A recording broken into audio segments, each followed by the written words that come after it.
अनेक वर्षांपासून नवी मुंबईमध्ये बेकायदेशीरपणे वास्तव्य करणाऱ्या नायजेरियन नागरिकांना पकडण्यात यश आलंय। नवी मुंबई पोलीस आयुक्त मिलिंद भारंबे यांनी पदभार स्वीकारल्यापासून कारवाई करण्यास सुरुवात झाली आहे। अनेकांना ताब्यातही घेत नोटीस देखील भारंबे यांनी दिल्या आहेत।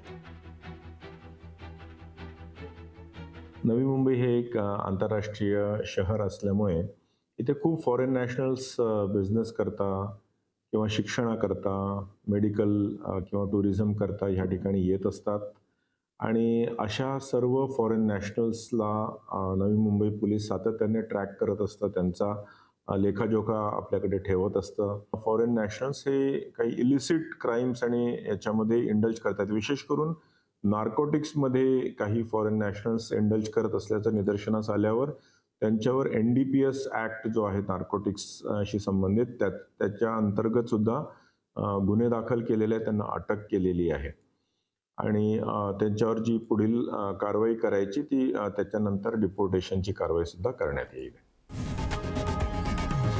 लोकशाही मराठी ऐका, पहा, जागरूक रहा।